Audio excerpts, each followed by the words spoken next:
Saudações democráticas a todos vocês, começando mais um podcast do Conde aqui, muito especial com meu amigo Edmilson Magrão. Edmilson Magrão voltando aqui para bater um papo conosco. Estamos ao vivo pela TV aberta, pela TVT de São Paulo. Sejam todos muito bem-vindos pelo canal do Conde. Hoje, muito especialmente, pelo canal do Inteligência Acima da Mídia, que é o canal do nosso querido Magrão, e também pelo Mídia Livre. Muito bacana aqui, seguindo aqui a nossa tradição de democratizar nosso conteúdo. Magrão, pode abrir seu áudio para saudar a turma que está chegando aqui para ouvir o nosso papo. E a gente vai falar de política, a gente vai falar de governo e de como a vida mudou, né, mesmo com os fascistas querendo atrapalhar a nossa festa, né, Magrão? Tudo bom, querido? Boa tarde, Conde. Obrigado, cara, pelo convite. E é isso aí, eles vão tentar, mas depois de tudo que a gente passou, eles não vão conseguir nos segurar. Como já diz um ditado e um poeta, os cachorros vão latir e a nossa caravana vai passar. Vai passar. Então, eu acho que a gente está muito machucado ainda, né? De tudo que a gente passou, foram 6 anos, 7 anos só de porrada, Magrão. Impeachment de golpe contra Dilma, prisão do Lula, Lava Jato, o desgoverno Temer, o desgoverno Bolsonaro. Um pouco de alegria para a gente tem de se dar conta também. E agora, enfim, esse episódio do 8 de janeiro também dá uma certa apreensão em todos nós, mas a resposta do governo até aqui, sobretudo hoje, está muito forte, né? O que você está achando desse momento e das providências que estão sendo tomadas aí? Anteontem, 1.400 presos, né? É muita gente, né? Não tem como não rir, Conde. E a gente é humano, né? A gente fica nesse papo, não podemos nos rebaixar, mas não tem como não rir. Assim, eu tenho dito no canal que é o seguinte: o Lula, ele não é dessa dimensão. Eu sou ateu, mas a gente precisa acabar fazendo alguns ajustes no discurso para tentar entender o ser humano Lula. Ele, além de ser muito competente, além de ele ser muito inteligente, ele tem muita sorte, ou aquilo virado para a lua, porque não é possível. No momento em que o governo tem tudo para ter todas as dificuldades do planeta, os terroristas aprontam uma dessa. E joga no colo do Lula todas as ferramentas da governabilidade que ele precisava. Então, assim, as medidas estão corretas. Essa história do terrorismo construiu uma coesão que ela não existia, uma coesão política, social e até mesmo econômica. Viu o mercado aí hoje, com as medidas primeiras do Haddad, já parece que, enfim. Então, o Lula é esse cara que catalisou todas essas forças e baixou a bola, botou no chão e vai fazer os gols todos. Acho que as medidas que estão sendo tomadas estão no caminho certo porque tem acúmulo político dado o tamanho da tragédia que esses caras fizeram no país. Então tá, além da comunidade interna, a comunidade externa toda dando suporte. É inegável, né? O Lula realmente ele tem sorte, mas a sorte que ele tem é construída com o trabalho dele, né? Ele é um cara que ele se coloca tão corajoso, né? Ontem mesmo estava conversando, não me lembro com quem agora, estava dizendo, quer dizer, o Lula, todo mundo dizendo para ele não se entregar para a polícia, que ele poderia morrer na polícia se ele se entregasse, tudo mais. Muita gente achava isso. Tinha grupos que me chamavam para sequestrar o Lula, entendeu? Para proteger, levar o Lula contra a vontade para uma embaixada. Imagina se a gente faz isso.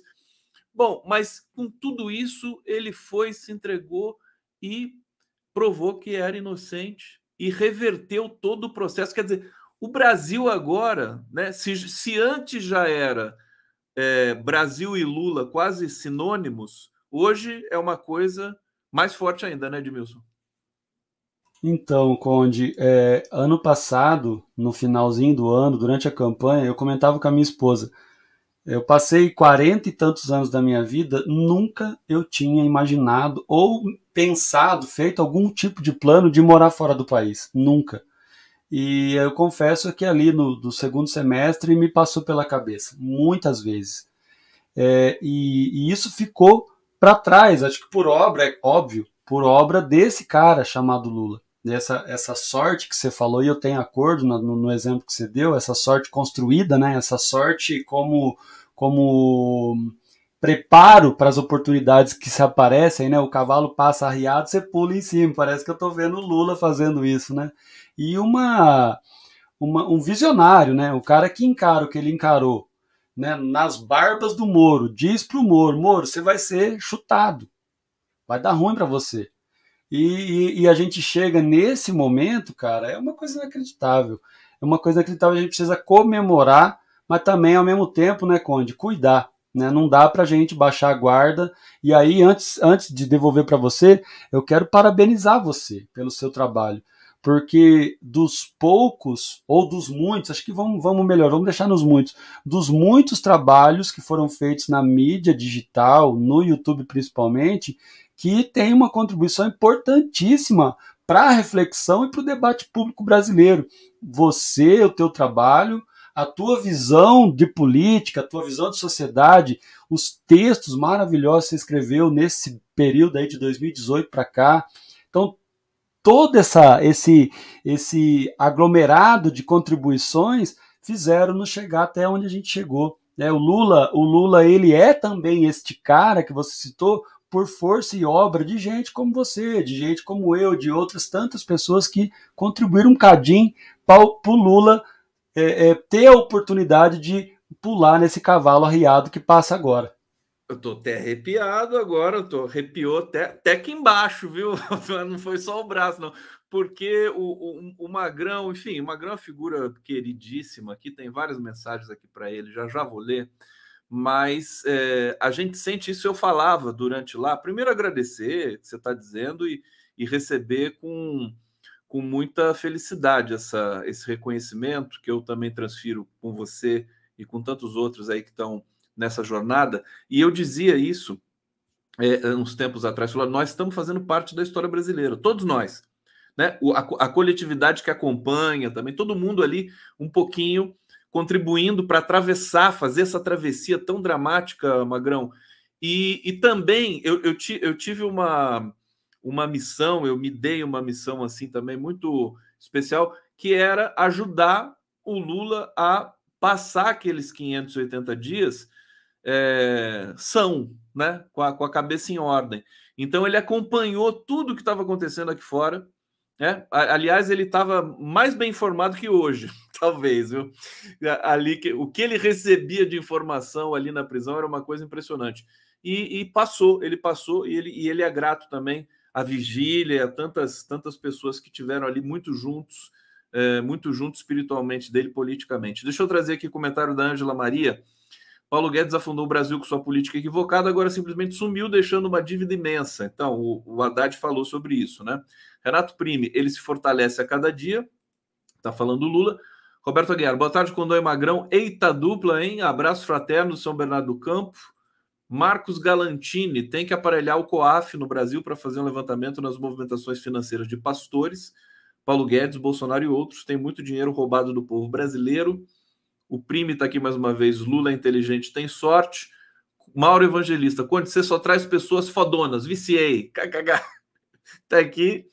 E o Cássio Cardoso Carvalho, grande Magrão. Ô Magrão, e essa barba aí, rapaz? Como é que eu já tive uma barba desse tamanho, hein? Você sabe, né? Lembro. Viu? Eu recebi um elogio na live ontem, cara, que eu já me... Aliás, toda vez que eu deixo a barba crescer, eu recebo esse elogio e pra mim é um elogio, pra muitos não é, né? Magrão, você tá parecendo Fidel. Porra, mano, adoro. Fidel, esses dias de férias lá na Serra da Canastra, uma companheira... Nós fomos de moto, viu, Conde? Fomos de moto pra Brasília. Não sei se você soube ali. Eu mandei pra você um conteúdinho lá.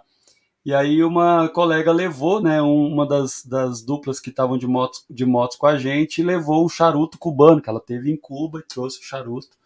E aí, fumando charuto, você e o pessoal... foto de você fumando charuto, não? Não, eu não mandei, cara. Eu não mandei. Eu vou ver se eu mando, vou ver se eu acho aqui. Precisa fazer uma foto. Olha lá, pessoal. Eu tenho charuto aqui. Tá assim, ó. Que nem o Fernando Moraes. Fernando Moraes só fazia live fumando charuto ali. Eu lembro. Ô Magrão, tem que fazer essa foto, hein? Cheio de fumaça, assim, aquela coisa toda. Vamos falar um pouco, a gente volta a falar desse golpismo que está sendo muito bem respondido pelo governo. A gente está aqui celebrando, né, esses mais de 1.000 presos. Finalmente, acabou a brincadeira, né? Acabou essa doideira. E o Anderson Torres, enfim, o Dino já disse que se ele não chegar até domingo, vai ser pedida a extradição dele. E o Bolsonaro está indo para o mesmo caminho. A gente volta a falar disso tudo, mais da metade para frente do programa, porque eu quero te ouvir sobre a composição do governo e a formação do ministério, que era a pauta até domingo, né? Era a pauta principal, inclusive estava propiciando também muito fogo amigo ali, porque a disputa por espaço é muito grande, como tem que ser na democracia. Mas como é que você viu a montagem do governo pelo Lula? A Glaze teve forte influência ali também, e os partidos que apoiaram Lula já antes, no primeiro turno, e depois aqueles que foram chegando depois ali. Fala um pouquinho para a gente da sua percepção de tudo isso. Cara, resumo da ópera, Conde. Teve uma disputa muito grande, você acabou de citar, uma frente amplíssima, que nós defendemos com algum vigor. Eu, por exemplo, eu abominei o Alckmin de vice, eu não nego isso para ninguém. Eu ainda dizia assim, depois que as instâncias superiores do PT baterem o martelo, aí disciplinarmente eu sou petista, sou filiado, sou dirigente, então eu vou apoiar. Mas até lá eu não apoiava, enfim.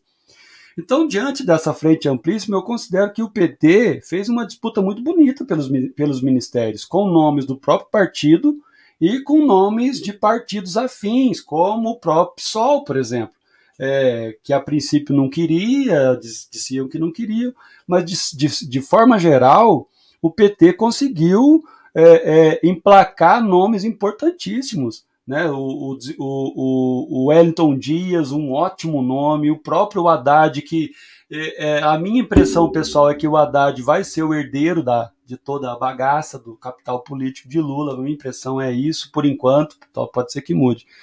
Agora, o restante dos nomes foi o que deu para fazer, né, Conde? Com uma frente desse tamanho, com um Congresso... O do ano passado ainda muito ruim e o novo também muito ruim. Então, assim, foi o que deu para fazer. Eu acho que os ministérios-chave estão nas mãos corretas, Ministério da Justiça, do Dino, o cara tá mostrando a que veio. O Dino está sendo totalmente convocado a se mexer nesse momento. Não? Então, desde quando ele foi indicado, ele vem fazendo falas muito assertivas, e nesse momento é o que a gente precisa. A gente precisa agora, nesse momento, de um Ministério da Justiça que dê conta. O interventor também de Brasília da Segurança, o Capelli, maravilhoso, fantástico, de confiança extrema do Dino. Então, eu acho que na contagem das garrafinhas, o PT se saiu muito bem na composição dos ministérios, Conde, numa disputa muito acirrada para ter governabilidade, pelo menos a impressão que eu tenho. Vamos ter algum problema? Acho que sim, provavelmente, porque também é natural que se troque uma peça aqui e ali no decorrer do bonde andando aí, né? Como já teve o tal do fogo amigo aí com relação ao Múcio, né? Mas eu acho que ainda é cedo de mexer com o ministério, eu acho que tem que tocar para mais para frente. Olha, três recentes entrevistados aqui, Clara Ant, Márcio Postman, e ontem, quem que me falou? Bom, daqui a pouco eu vou lembrar. Disseram que vai ser o melhor governo da história do país. E estão dizendo isso por quê? Pelo time que foi montado e pelo contexto da frente ampla, quer dizer, todo mundo brigando, lutando pela democracia, em que você tem um desenho diferente político daquele que a gente tinha acostumado a observar no Brasil, PSDB, PT, essa polarização, e depois a polarização barbárie, civilização. Antes de devolver para você, deixa eu colocar aqui o Fidel Castro, aqui, só para a gente comparar. Olha aqui o Magrão aqui. Só falta o apelido do Fidel, parece que o Fidel tinha apelido também. Não sei se era Magrão, viu? Olha só, tá aí. A barba do Edmilson tá muito mais bonita que a do Fidel. Vamos admitir isso aí, viu? Olha só. Ô, Magrão, O Lula ontem, ele mudou o tom na relação dele com as Forças Armadas. Ele chegou a dizer que as Forças Armadas não são poder moderador, disse isso pela primeira vez de uma maneira muito contundente, agora como presidente da República, e disse que também não nomeou ajudantes de ordens ainda, que em geral são garotos, né, que estão no Exército, iniciantes, né, na Marinha Aeronáutica, porque ele perdeu a confiança. E quando ele retomar a confiança, ele pode chamar novamente aí esses ajudantes de ordens. Bastidores revelam aí que os militares não gostaram, mas agora os militares não podem fazer mais nada, né? O Lula tá certo, ele precisa mandar nesses caras. Magrão, o que você acha? Olha, Conde, eu sou um crítico das Forças Armadas de muito tempo. Desde quando eu me entendi enquanto agente político, enquanto sujeito político, eu sou um crítico das Forças Armadas. Acho que é uma completa falta de objetividade aquilo. Mas, enfim, eu vou ser um pouco de senso comum nesses últimos dias, tá? Na minha opinião. A oportunidade para finalmente a gente nos livrar da tutela militar, ela se apresenta com uma força imensa nas mãos do Lula. Toda a narrativa favorável para a gente, se não extinguirmos, que não é o caso, porque não distinguir as Forças Armadas, que aí não teria lastro, né? Mas para retirar finalmente a tutela militar do Estado brasileiro. Está na hora desses militares fazerem aquilo que a Constituição diz que é para fazer. É obedecer a ordem do executivo, fazer parte do executivo. Não são poder. O Lula está corretíssimo. E o Lula, inteligente que é, Conde, ele entendeu já esse momento. Ele já sacou esse momento muito melhor, mais avançadamente do que nós. E ele só falou, que irritou o militar, porque ele entendeu que esse é o momento. Vai fazer? Vai botar ordem, vai mexer na grade curricular da formação dos oficiais da Marinha, Exército Aeronáutico? Não sei o que vai fazer, mas ele entendeu, porque senão ele não tinha feito esse discurso. O Lula é um ser sobrenatural do ponto de vista político. Então, os militares agora perderam a narrativa, como disse na fala inicial, a gente está com mercado, a gente está com opinião pública, a gente está com a grande mídia, inclusive a pequena mídia internacional, está todo mundo falando do terrorismo / golpismo. Então, se o Lula não aproveitar esse momento, nós não vamos aproveitar mais. E eu acho que ele vai aproveitar. Ele tá aproveitando, a gente percebe isso com muito cuidado, com muito, vou falar uma palavra aqui que não é boa, mas com muito carinho, porque é uma chance única, realmente, né? É uma chance única que ele tem de se desvencilhar, de tirar o Brasil dessa posição. O Magrão me mandou uma foto dele aqui, fumando o quê? Cigarro aqui, ô Magrão? É você mesmo aqui, Magrão? Aí já era o charuto, só que eu não tinha, acho que não apareceu nenhuma com charuto na mão, mas era o charuto já. O pessoal aqui no bate-papo já tá querendo fumar charuto, já cuidar, com moderação, tá, gente? Tem uma foto de fumaça. E eu sou ex-fumante, viu, Conde? Eu não fumo nada. Você não fuma? Tá, beleza. Não. Tem uma foto as fotos de fumaça, assim, são clássicas, né? Tem uma que eu sou fã, essa sua me lembrou e eu fui buscar, do saxofonista Dexter Gordon. Olha que bacana essa foto.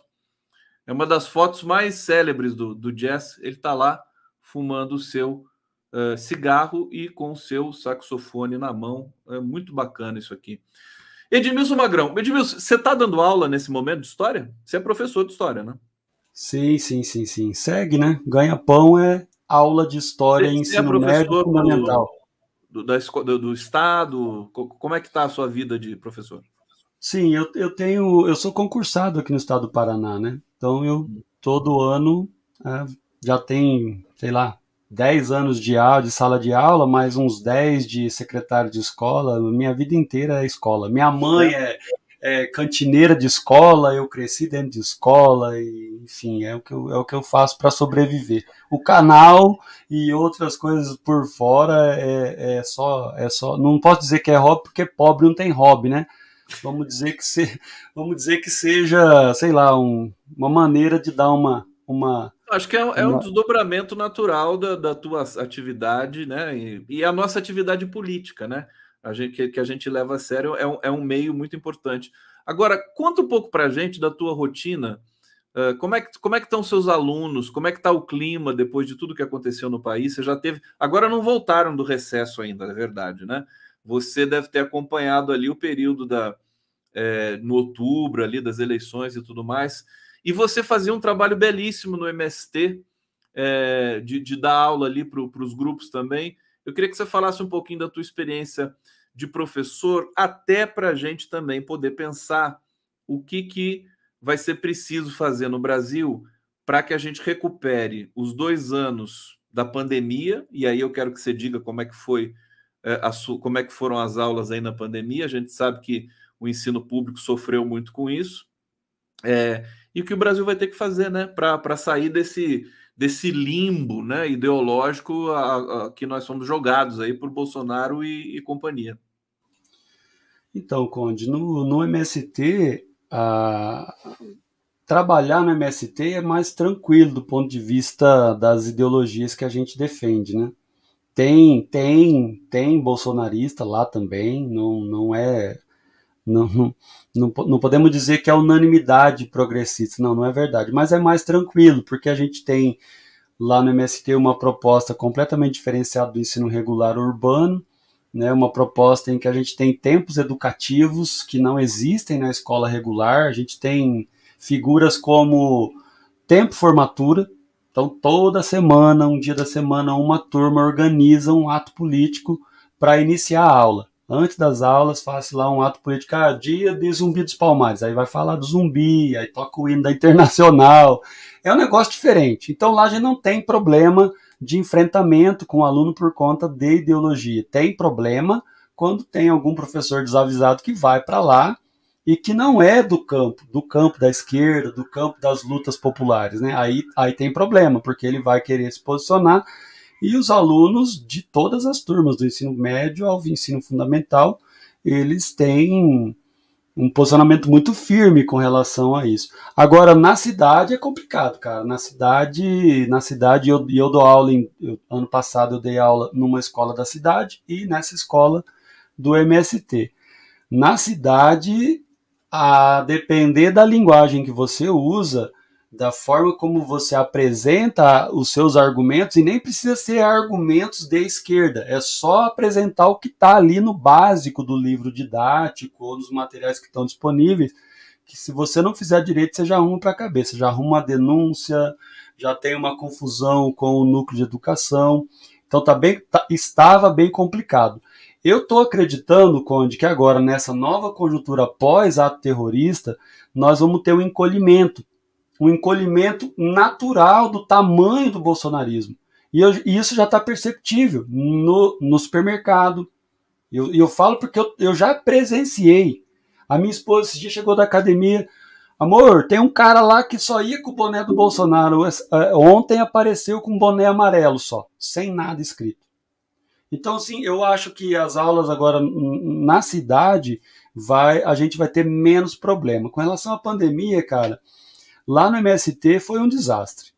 Foi um desastre porque aqui no Paraná inventaram umas aulas virtuais, a maioria dos alunos não tem equipamento, não tem acesso à internet, então assim, a defasagem é muito real. Na cidade a gente teve, o problema é grande, é imenso também, mas é menos pior do que lá no campo. Então assim, vamos conseguir recuperar? Eu particularmente, eu não sou do campo que estuda a educação mais diretamente, eu acho que é impossível recuperar esse tempo. Nós vamos ter que tocar daqui para frente, pensar maneiras de tocar daqui para frente, porque foi um desastre. Aqui no Paraná, o Renato Feder, que vai para São Paulo agora, foi para São Paulo, ele promoveu o desmonte, ele promoveu o desastre. O Renato Feder é tudo que São Paulo não precisava para destruir aquilo que já não está muito bom em São Paulo, e você sabe daí a realidade aí como é que tá, que se tá ruim vai ficar pior. Tá aí uma testemunha, né, para nós aqui, que eu estou aqui em São Paulo e muita gente está nos assistindo também em São Paulo, sobretudo aqui na TVT, na Grande São Paulo, quem é esse Renato Feder, né, que vai assumir a secretaria, que assumiu já a Secretaria de Educação aqui, já tem denúncia de que favoreceu a Multilaser em contratos, tanto no Paraná quanto já em São Paulo, antes de chegar já com essas ligações perigosas. Aí ele também, e a gente é importante te ouvir sobre isso, Magrão, porque ele fez uma militarização do ensino aí, né? Como é que foi esse processo aí? Explica pra gente. Cara, aqui eles maquiaram, fizeram uma maquiagem de processo democrático, onde a comunidade escolhia, né, se queria ou não aderir à militarização, mas na verdade foi de cima para baixo, né? Eles fizeram a comunidade engolir, não teve espaço de debate, não teve explicação alguma. O sindicato aqui, eu também sou do sindicato dos professores aqui, sou da direção regional da APP. A gente, sabe, fez o maior esforço para tentar explicar para a comunidade que lugar de militar é lá no quartel, que lugar de militar não é a escola. Escola é lugar para professor, para pedagogo, mas passou porque foi tratoraço, porque o Feder e o Ratinho, que também agora está disfarçando bem, mas é da linha de frente do bolsonarismo, sempre foram. Então, o que o Bolsonaro fazia no âmbito nacional, eles adotavam aqui com a maior tranquilidade. Então, foi um desastre. O que tem de denúncia de assédio a aluno e aluna, o que tem de denúncia de violência física, verbal, a aluno e aluna, não é brincadeira. Não é brincadeira, foi um desastre. A educação regular já estava ruim por conta do planilhamento, porque para o Feder o que conta é planilhamento, como se a escola fosse uma empresa em que você soma 2 mais 2 igual 4, aí temos 50% de lucro. Não é, ele sabe que não é assim, mas ele quis implantar isso aqui, né? Então não deu certo. Então imagina a militarização, um desastre. Tá aí, Edmilson Magrão aqui no podcast. Deixa eu ir para o bate-papo, trazer comentários aqui de vocês. Rosemary Martins, sou do Rio Grande do Sul. Estou amando as prisões de terroristas que se dizem guachos.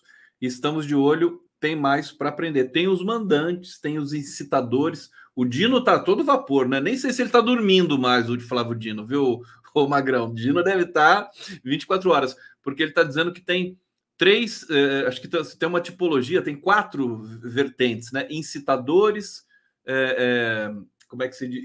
Ideólogos do negócio, os terroristas em si, enfim, é uma ação muito complexa aí, que une governo, Polícia Federal, Ministério Público, e tá bonito de ver. Vamos agora, já tivemos um resultado fantástico, que foi a prisão em si, e vamos ver a sequência das ações agora, né?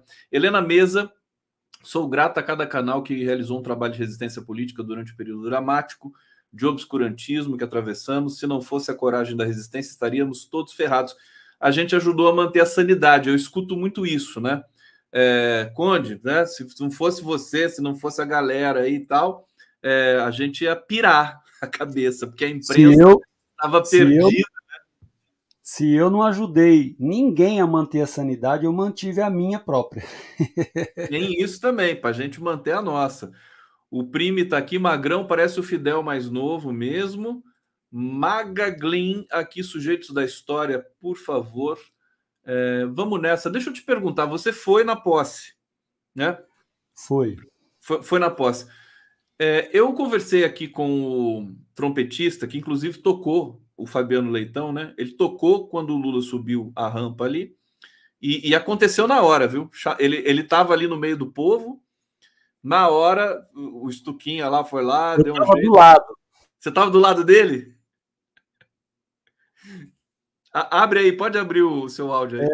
Eu não estava exatamente do lado, mas eu estava por ali, eu vi quando ele tocou, aí mandaram os seguranças buscá-lo lá. Isso, que bacana. O Magrão, o Fabiano disse que teve problemas de segurança lá na posse, que ninguém falou. E ele diz que foi um milagre que não tenha acontecido nada mais grave. Eu queria que você comentasse esse aspecto e também dos aspectos bacanas da sua emoção de estar lá, da viagem. Fala pra gente. Você foi para lá de moto? É isso? Fomos de moto, cara. Fomos de moto. Fomos em 3 motocicletas, 3 casais, um casal lá de Laguna, em Santa Catarina, eu e minha esposa aqui de Cascavel e um outro casal lá de Londrina. Nos encontramos todos em Londrina no dia 28, de madrugada, às 4 da manhã, a gente saiu. Foi uma viagem maravilhosa, cara. Porque a expectativa, né? Porque a gente está muito preocupado com aonde a gente vai, a viagem, que é muito bacana, mas a expectativa também era de chegar lá e dar posse ao Lula. O grande objetivo da viagem. Foi muito legal, muito bom. Vou direto ao ponto, Conde, para não tomar muito tempo. Eu cheguei na primeira barreira, no dia da posse, eu e minha esposa, pra você ter uma ideia, nós dormimos num ônibus do MST lá no Garrincha. A gente tinha alocado um Airbnb longe, lá na Asa Norte, então nós não íamos achar táxi ou Uber de madrugada para ir. Então nós vamos para o Mané Garrincha, a gente conversa com o pessoal da delegação do Paraná e a gente dorme lá no ônibus e levanta cedinho e vai. Então fizemos isso, achamos o ônibus lá da minha cidade aqui de Cascavel, entramos no ônibus, dormimos 4 horas, levantamos 4 horas da manhã e descemos. Nós chegamos na primeira barreira, tudo, sabe, eu não sei se eu estava muito empolgado, muito eufórico.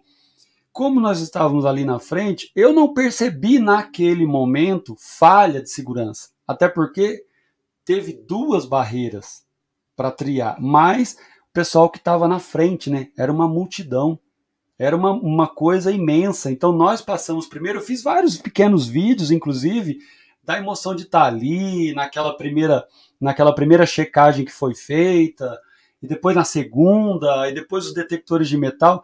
Só que, de fato, eu acho que o Fabiano Leitão tem certa razão nesse sentido, porque subestimaram o tamanho da multidão que ia estar lá. E isso ficou comprovado lá no Gargarejo, onde eu estava, na grade, bem na grade. Inclusive tem uma foto que foi parar no G1, que eu tô lá com a minha barbona esfregando na cara do fotógrafo do G1.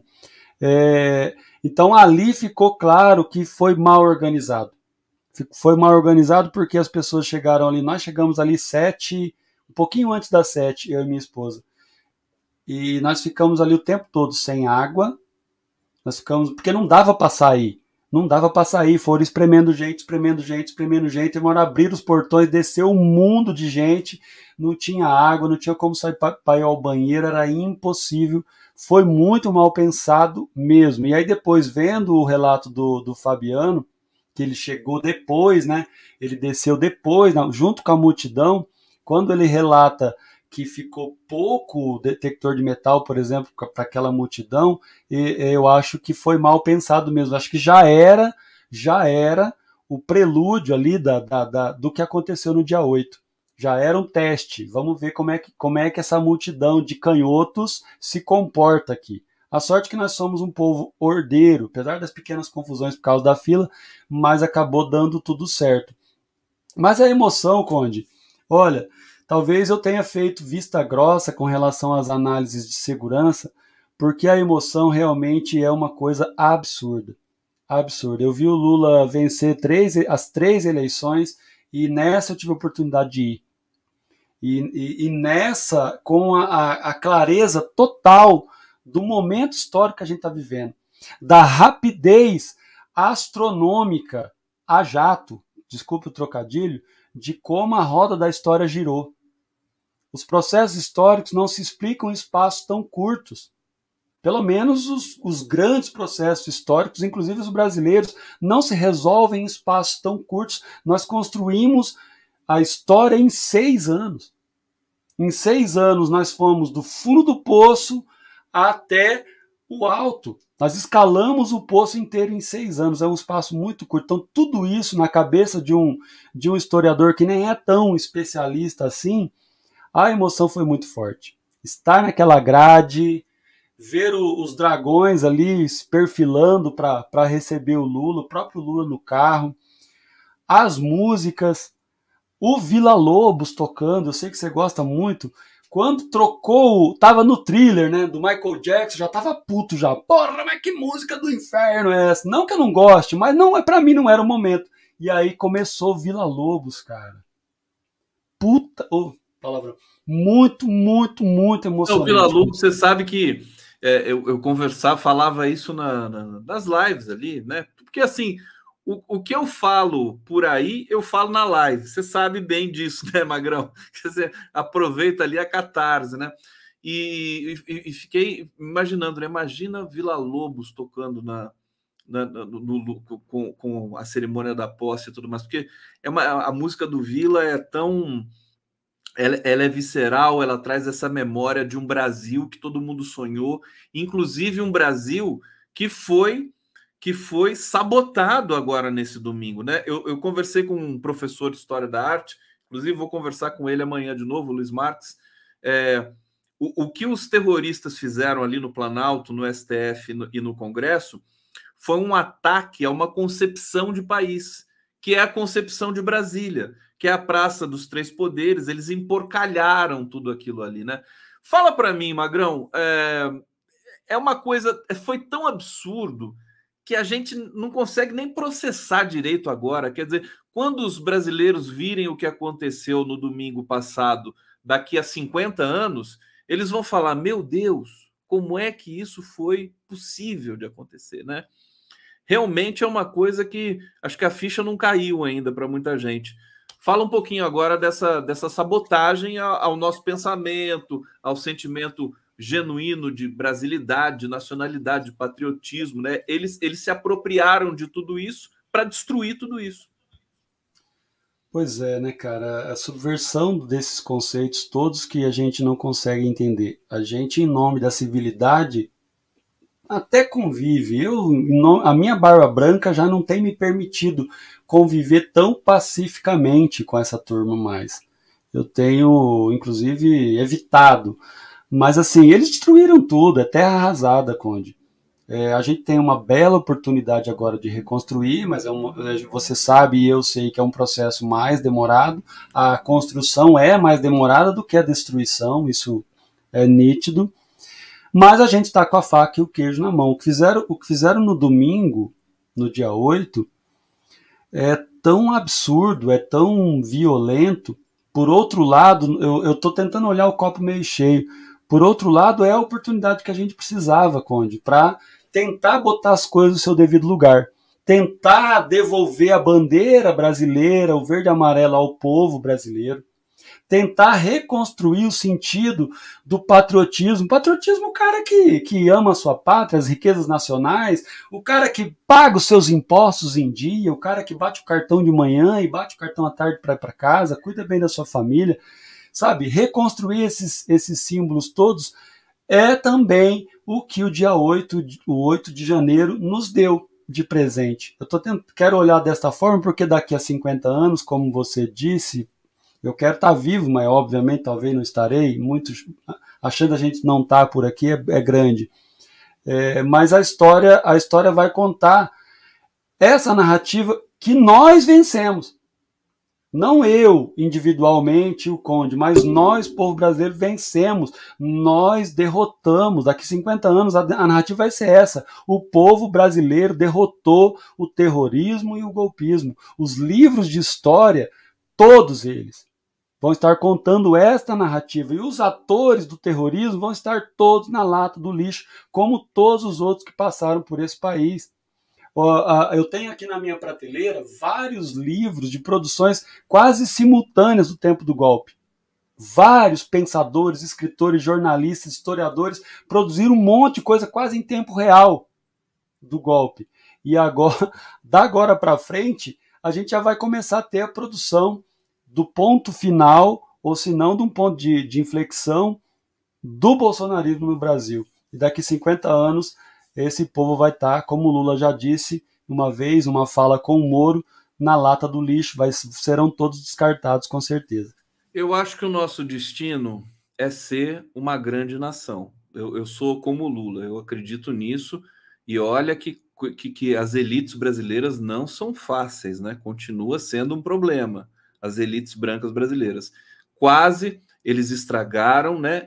Impediram a Dilma Rousseff de governar, deram esse golpe parlamentar violentíssimo, colocaram no poder um genocida miliciano, né? Torturador, uma figura abominável, execrável, que é persona non grata no mundo inteiro. Daqui a pouco deve estar sendo extraditado para cá, para o Brasil, e a gente vai ter que levar ele ao sistema penitenciário, assim como Anderson Torres.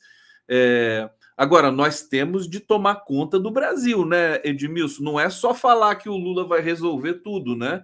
O povo brasileiro tem de se apropriar e tem, como o MST, por exemplo, que é para mim o MST é uma referência, porque ali as pessoas têm consciência política. Aliás, você falou que tinha bolsonarista lá no MST, eu fiquei meio pasmo aqui, depois você explica isso pra gente. Mas é claro que assim, uma outra, né, uma exceção, né, um jovenzinho que está ali e tal, né, alguma coisa assim. Agora, nós precisamos criar consciência política, né? Assim, rapidamente, antes que eles se organizem de novo para fazer um outro estrago desses, né? Você, como professor, ativista, militante, queria te ouvir sobre isso, Magrão.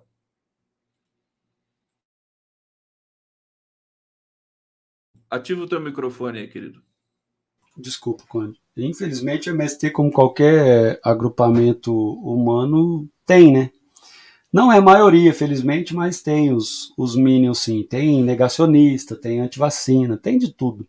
Tem de tudo. Por quê? Porque os agrupamentos humanos têm diversidade. Tem diversidade.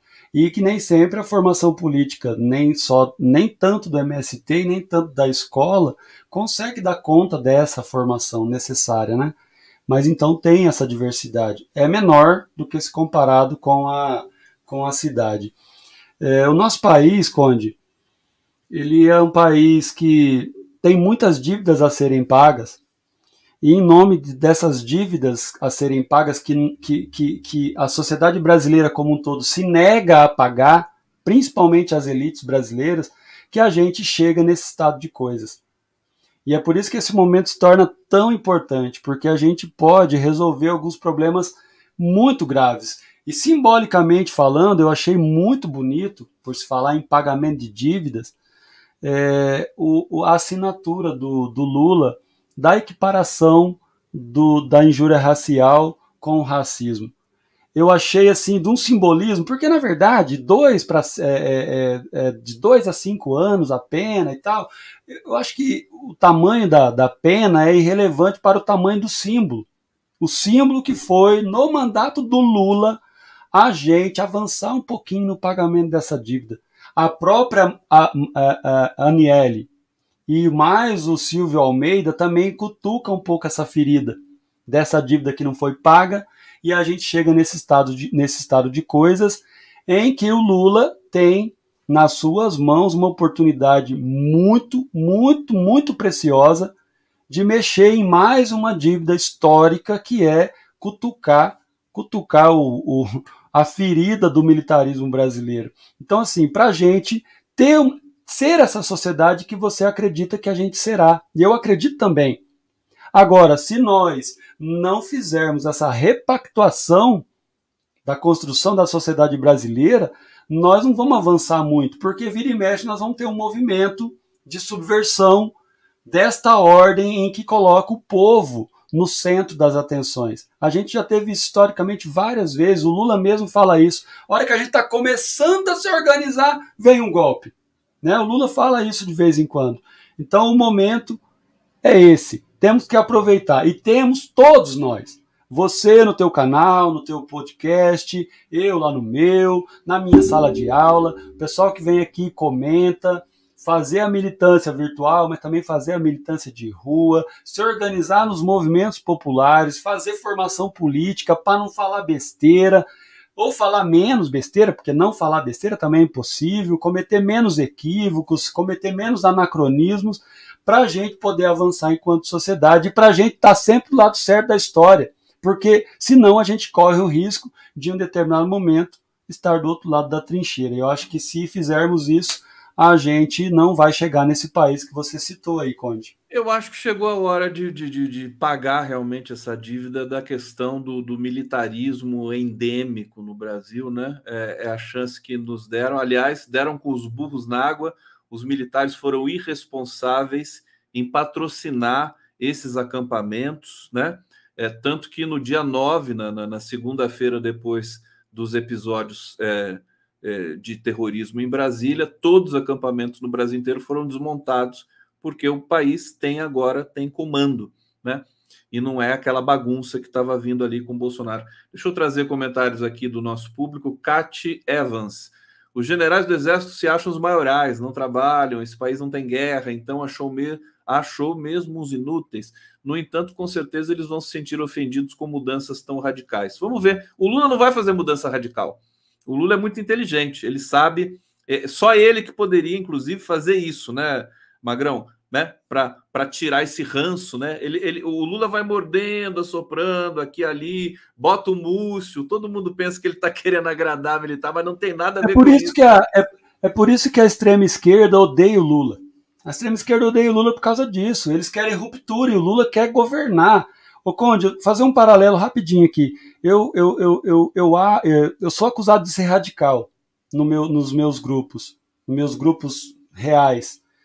E eu sou reformista, cara. Eu sou reformista e eu faço um paralelo bem simples para explicar isso. A revolução é como se fosse o paraíso, né? Lá no paraíso vai ser todo mundo igual. Na revolução, todo mundo não vai ter mais classe, vai estar tudo certo. Eu não quero esperar a revolução, como eu não quero esperar o paraíso. Eu quero igualdade, justiça agora. Quem que vai nos dar isso?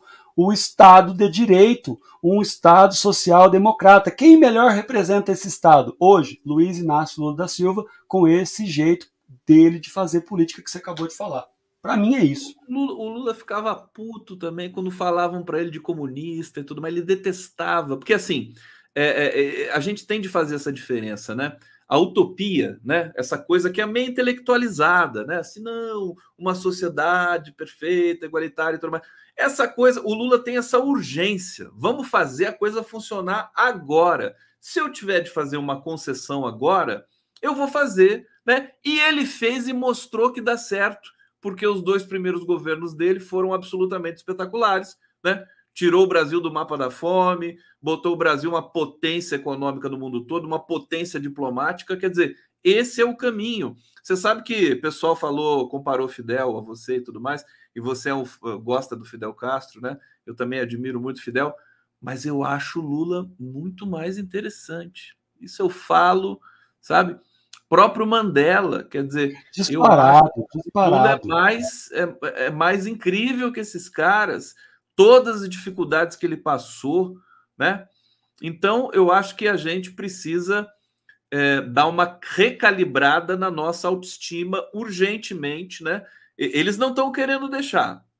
Os terroristas não querem deixar a gente voltar a ter autoestima, mas nós vamos ter, porque o Lula está pilotando agora esse país. Esméria Teodoro, esse FEDER vai trazer educação, vai feder a educação em São Paulo, infelizmente. Onofre Assis Alves aqui colaborando, obrigado, querido. Salve o Cotter! Tá aqui, que coisa linda, Magrão e Conde. Salve, preciso falar com você. Manda mensagem no WhatsApp, por favor. Preciso falar com você com alguma urgência. Grande Salvio. Cleire Sambo, esse é um momento histórico de catarse, ao permitir que esse espírito neofascista mostre sua cara, seu subdesenvolvimento mental, cognitivo, abre-se a possibilidade de reparação e reflexão. Eles deram um passo além da perna, e eu costumo dizer também o seguinte: mexeram com a pessoa errada, mexeram com Lula, né? Foram mexer com um cara que não ia se vergar a sua espinha dorsal para esses oportunistas, esses playboys da Lava Jato. E foi o que a gente viu acontecer. Todos agora estão no limbo. Sérgio Moro agora pode, inclusive, perder o mandato, que ganhou de uma maneira também muito oportunista, né? Em função de tudo que cometeu ali no passado recente, e que o Lula vislumbrou, falou na cara do Moro, né? Você vai pagar por isso, enquanto ele ali prestando depoimento. Agora, Edmilson, Deixa uma mensagem para a gente, acho que nessa linha de que o Brasil precisa de mais consciência política, acho que no âmbito dos movimentos sociais, que é uma coisa que é muito cara a você, a todos nós, mas você tem uma participação forte aí nos movimentos e tudo mais. Eu queria que você deixasse essa mensagem, inclusive até para acalmar um pouco as pessoas, porque as pessoas ficam aflitas, acham que o terrorismo veio, o Brasil vai ficar na mão desses caras. Não é assim, não é assim. A gente está no controle da situação. Diga lá, Magrão. Vamos lá. Gente, vou tentar ser breve na fala que o Conde pede. Eu tinha um professor de geografia humana na graduação que ele falava assim: se o professor de história ou de geografia não militar em nenhum movimento social, desconfie dele. E eu trago esse exemplo para dizer para vocês, para quem estiver assistindo, para você, Conde, que o bolsonarismo ele acabou. Acabou no dia 8. Ai, Magrão, mas você está sendo muito otimista. Não, eu acho que é isso que nós estamos precisando. Nós jogamos na defensiva durante muito tempo e a gente realmente estava com uma dificuldade real de combater essa turma. Eles, olha para você ver, como um golpe de jiu-jitsu, nós usamos vamos poder usar a força deles contra eles agora. Então o bolsonarismo acabou no Brasil. E como que nós vamos consolidar essa afirmação que eu estou fazendo? Fazendo militância política, gente. Real, fazendo militância política real. Nas redes, em todas elas, Facebook, onde você gosta mais. Você gosta mais do Twitter? Faz lá no Twitter. Gosta no YouTube? Gosta de todas? Tem tempo para isso? Faça em todas. Quem tem canal? Mesma coisa. Mas se filiem num partido. Se filiem num partido político. De esquerda, de preferência, e puxando a brasa para minha sardinha, de preferência o PT, tá bom? Se filiem a um partido, se filiem, se for classe trabalhadora, que tem a corporação, que tem a sindicato, se filie ao sindicato da sua categoria. Tem associação de bairro? Vá lá, engrosse o caldo. Não adianta a gente ficar de papo furado sendo contraditórios. Porque fazer luta só na mídia não resolve. Então, assim, o bolsonarismo acabou, mas tem essa variável que é importante. Cada um de nós precisa, conscientes dos sujeitos históricos que somos, avançar para o mundo real. E estou falando isso, Conde, eu sei que a audiência que a gente tem, quem nos assiste, já é esse povo qualificadíssimo. Então, avançar essa consciência política para mais gente possível, para aí sim a gente ter esse país que você citou agora há pouco, e que eu também quero, e que eu também acredito que nós vamos conseguir chegar agora a partir dessa oportunidade que se apresenta de maneira absurdamente linda e maravilhosa para a gente e para o nosso maior líder, que é o que mais tem capacidade para, em 4 anos, resolver muitos dos problemas. A gente deve isso a nós mesmos, evidentemente, mas a gente deve isso ao Lula, né? Por tudo que ele fez, né, pelo país. Agora ele precisa da nossa ajuda para poder comandar esse país, né, a contento. Eu me lembro que a Dilma, na posse, disse para o Lula, em algum momento ali, falou: olha, tem que se reconectar com os movimentos sociais, porque é isso que derrubou o meu governo. Ela falou algo nessa natureza, ela estava lá muito humildemente, né? E eu acho que a gente tem uma história fantástica para confirmar agora, porque a Dilma Rousseff também entrou para o hall das figuras mais espetaculares, né, da história brasileira. Maravilhosa. E a gente tem que ocupar as ruas, a gente vai precisar disso, vai precisar em momentos dramáticos aí, econômicos, nós vamos passar por privações, né? O país ficou muito desorganizado. Então, a gente está junto nessa batalha aqui. Edmilson Magrão, te agradecer imensamente ter vindo aqui no podcast. Beijo muito grande para você, parabéns pelo seu trabalho, parabéns pelo canal Inteligência Acima da Mídia. Nós estamos sendo transmitidos pelo canal do Magrão aqui, também pelo Mídia Livre e também pela TV Resistência Contemporânea, que está com uma audiência muito bacana, e, é claro, pela TVT de São Paulo. Obrigado, Magrão. Obrigado a todos que acompanharam aqui. A gente se vê na semana que vem agora, hein? Valeu, gente. Valeu.